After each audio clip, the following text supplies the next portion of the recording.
Now, our last couple articles I wanted to include at the end because, we talk about violating civil liberties, and, I don't think you can get any more personal than infringing on somebody's right to control the destiny of their own DNA. We have this article from the UK, from the Times Online. It says, arrests are being made to expand DNA files.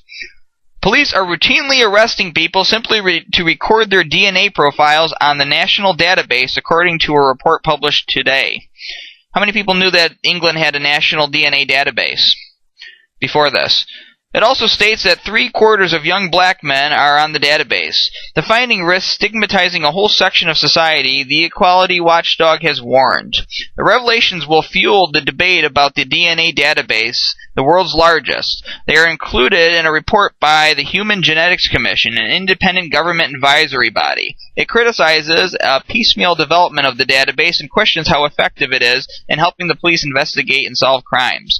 Jonathan Montgomery, commission chairman, said that the function creep over the years had transformed a database of offenders into one of suspects.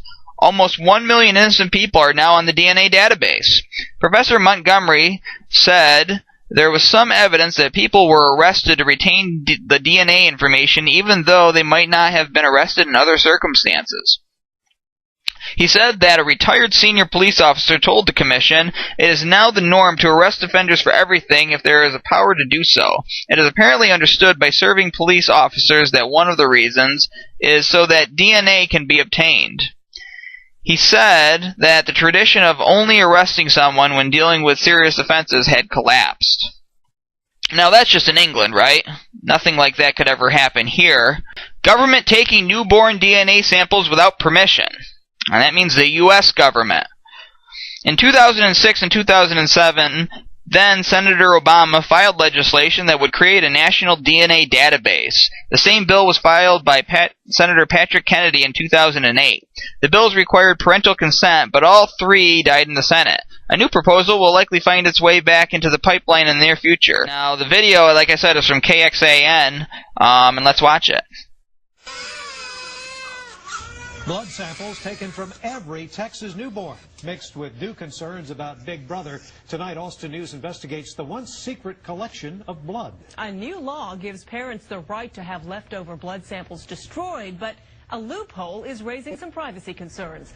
KXAN's Nancy Wilson is live with the story, all new at 10. Well, every year, about 400,000 babies are born in Texas. Now, before they're discharged from the hospital, they leave something behind for the state. A sample of their DNA. Now, the blood spots are used to screen for a list of life-threatening diseases. Now, this is a copy of a blood spot. Now, while in the hospital, the baby's heel will be pricked and 5 drops of blood are collected. A couple weeks later, another 5 drops of blood are taken at the pediatrician's office and sent to the state. Now, the newborn screening process only used 1 or 2 of the spots. So what happens to the remaining samples? Well, the state keeps them. The problem? They've been doing it for years, unbeknownst to parents. This is Joaquin. When he was born a year ago, his mother never dreamed his blood would be the focus of a federal lawsuit. I didn't even realize that the heel stick and the blood draw had occurred in the hospital. State law requires that blood be taken from every baby born in Texas to screen for a variety of diseases.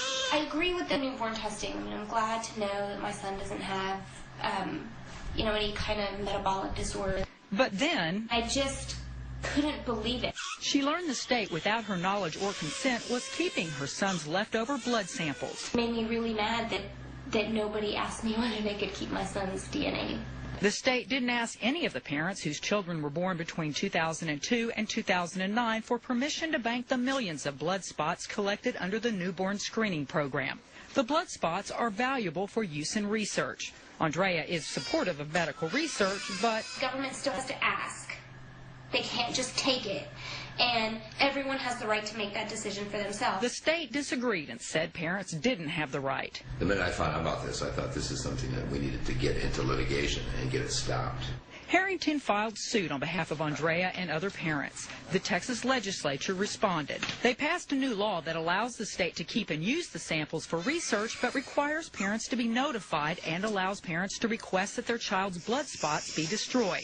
But it's not as simple as checking off a box when the samples are taken. Parents must fill out this special form. Then the state has 60 days to destroy the leftover blood spots. But even if you request your child's blood samples be destroyed, there's nothing in the law that forces the state to destroy the information collected from the samples. The form says identifying information won't be released without parents' consent, unless otherwise provided by law. Well, this is going to conclude another episode of the America 20XY Week in Review. Remember, folks, eternal vigilance is the price of freedom. God bless you, and God bless America. Good night.